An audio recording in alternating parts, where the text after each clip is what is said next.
हम सब जानते हैं कि जय भीम का मतलब क्या है। जय भीम का मतलब है डॉक्टर आम्बेडकर की जय। डॉक्टर आम्बेडकर की जय का मतलब है उनकी विरासत और आदर्शों तथा उनके द्वारा देश को दिए गए संविधान, इन सब की जय।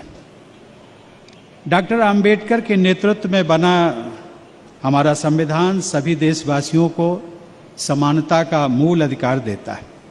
इस मूल अधिकार के कारण हर एक भारतवासी गरिमा में पूर्ण जीवन जी सकता है।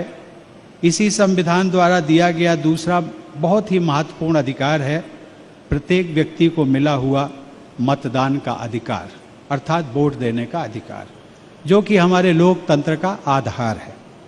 देश के गरीब, पिछड़े और वंचित वर्गों के लिए इन दोनों अधिकारों का विशेष महत्व है। यही संविधान हमें शिक्षा का अधिकार भी देता है। नागरिकों को मिले सभी अधिकारों का समुचित उपयोग करने के लिए शिक्षा का होना बहुत जरूरी है। बाबा साहब के अनुसार मनुष्य के हर प्रकार के विकास के लिए शिक्षा एक आधारभूत जरूरत होती है।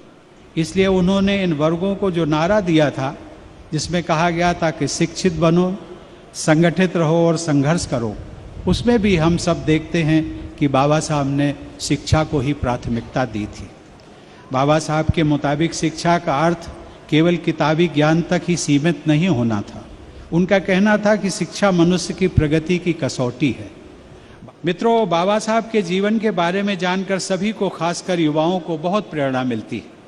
कदम कदम पर अभाव, अपमान और अड़चनों का सामना करते हुए वंचित समाज के एक बालक ने दुनिया के सबसे सम्मानित विश्वविद्यालयों में असाधारण विद्यार्थी के रूप में सम्मान अर्जित किया था।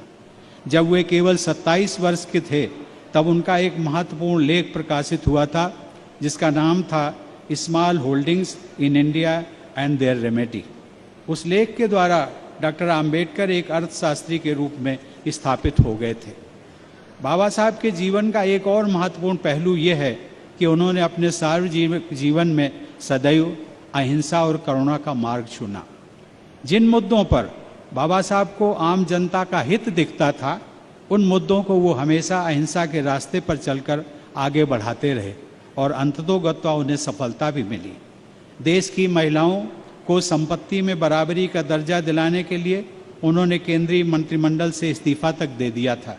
उन्होंने समाज के कमजोर वर्गों, अनुसूचित जाति, अनुसूचित जनजाति और पिछड़ों के कल्याण की बात की, लेकिन इस सब के लिए उनका रास्ता हमेशा अहिंसात्मक ही रहा।